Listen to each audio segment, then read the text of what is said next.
espera que seja tão potente quanto. Exato, exato. Perfeito. E a mulher tem sua referência, a natureza lhe deu essa referência. Só que a história patriarcal, daí a racionalidade patriarcal, foi produzindo um saber que paulatina e sistematicamente vai eliminando, tirando da mulher essa referência, Perfeito. a sua própria referência. O senhor tem falado muito em energia, em matéria, né? Como entender o homem como matéria e energia? É uma questão que eu acho que é a base do livro, porque exatamente a evolução do nosso saber foi no sentido de ir restringindo a matéria e a dimensão de massa. Com Einstein, a gente dá uma revertida nisso. Então, eu diria o seguinte, que na medida em que a gente incorpora ou reincorpora a dimensão da matéria, a noção de matéria, ao conceito de matéria, a dimensão de energia, eu acho que a solução do ser humano passa pela essa visão materialista. Sim. Mas esse é o materialismo que incorpora, na sua visão, a dimensão de energia. Sim.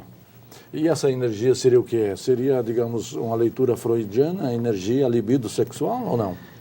Passa por aí, mas é mais do que isso, eu diria. É muito concreto. Eu vou dar um exemplo para ficar mais simples. A energia material humana, ela tem características físico-químicas. Então, por exemplo, a energia material humana negativa, ou positiva, ela é calorosa, perfumosa, oleosa, doce. São sensações que os nossos sentidos percebem e a gente sabe que ela é positiva. Quando, ao contrário, é negativa, tem exatamente o inverso. Frígida, seca, salamarga, né? Então, nós percebemos essa energia negativa em nós.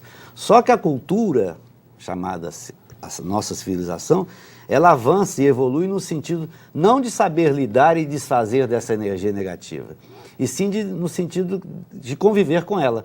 Perfeito. Estaria, isso será tema do segundo bloco, no equilíbrio entre matéria e energia? Mas isso será tema do nosso segundo bloco. Vamos para um rápido intervalo e em instantes continuaremos a conversar com o escritor Fábio Madureira. Um momento só, voltaremos já.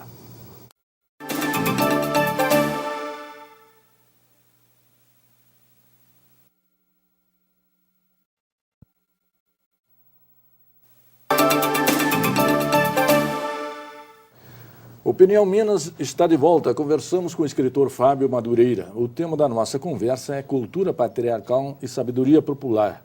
Nós estamos trabalhando, analisando o livro do nosso convidado, que é um livro de autorreflexão e também que nos ajuda à autorrealização, que chama Racionalidade e Sabedoria Popular.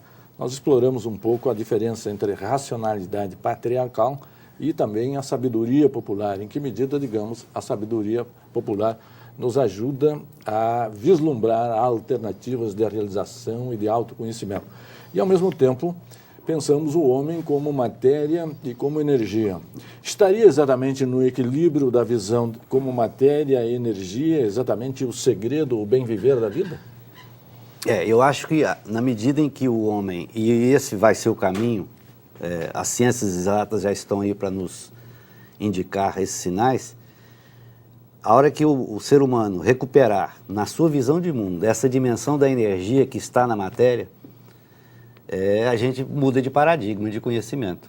Porque, inclusive, os nossos hábitos hoje, como eu dizia no bloco passado, nós desaprendemos a lidar com essa dimensão da energia negativa. Então, os nossos hábitos, ao invés deles serem no sentido de cultivar a positiva e se desfazer da negativa, eles são exatamente o contrário.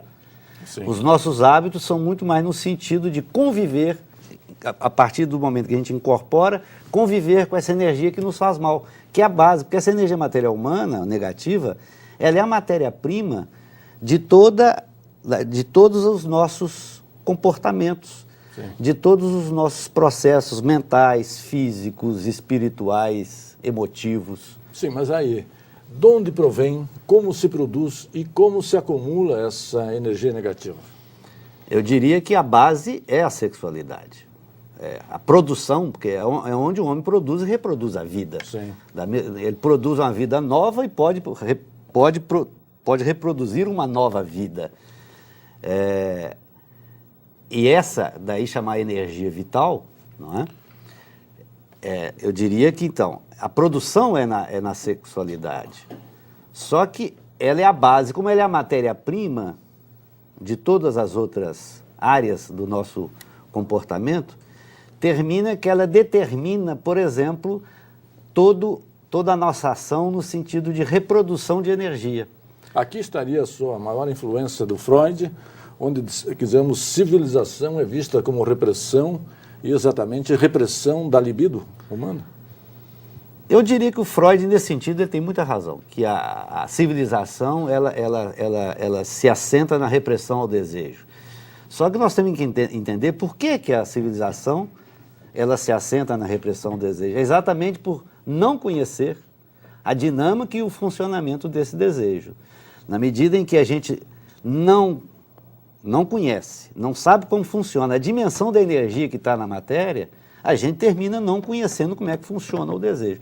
Aliás, no livro dele, Totem e Tabu, ele termina lá dizendo que o dia que o ser humano descobrir como é que se processa a transmissão intercultural, intergeneracional da psique, a gente começará a viver uma nova era. E é por isso que eu acho que a gente já está tendo sinais de que estamos com todas as condições para mudar de paradigma. E eu acho que a sabedoria popular tem pode nos ajudar muito nisso. O conhecimento da sabedoria popular pode nos inspirar e dar bastante bases para essa construção de um novo paradigma de conhecimento. Perfeito. Em alguns momentos o senhor menciona que a liberação ou a produção da energia negativa estaria associada também à destruição da natureza. Sim, porque exatamente na medida em que o homem, a evolução dele foi no sentido dessa repressão ao desejo, e consequentemente ele foi cada vez mais desconhecendo e não sabendo, portanto, lidar com essa dimensão da energia material humana, ele termina, se a gente for olhar a nossa história, é muito uma história de autoagressão. Na medida em que eu não sei, eu sou natureza, todos nós somos natureza.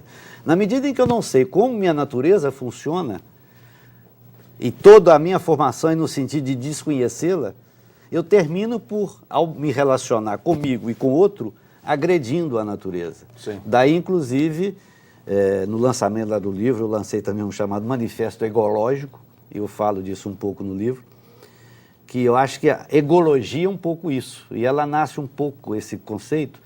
Egologia vem de ego? Ego. Ela nasce um pouco de uma dificuldade... Em vez de ecologia, egologia. Egologia, exato.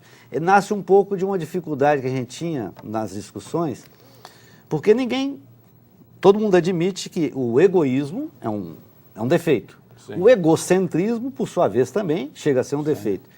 Mas como eu ter o indivíduo, a mim mesmo como referência? Que nome dar a isso? Daí egologia. Sim. E a egologia, exatamente, ela é um conceito que tenta nos levar a compreender que a nossa felicidade depende do conhecimento que eu tenha da minha própria natureza e do respeito que eu passe a ter às leis da minha própria natureza. Isso a sabedoria popular tinha. E daí que ela respeitava também a natureza ambiente. Os limites Ecologia. Sim. Por quê? Na medida em que eu respeito a minha própria natureza, eu tenho, na minha visão de mundo, essa dimensão da energia. Você não pode pensar em energia sem pensar em sistema, sem pensar em processo. Claro. Tá? Então, essa visão do coletivo, do todo, o tal do holismo, isso era natural na sabedoria popular. E a gente foi perdendo isso.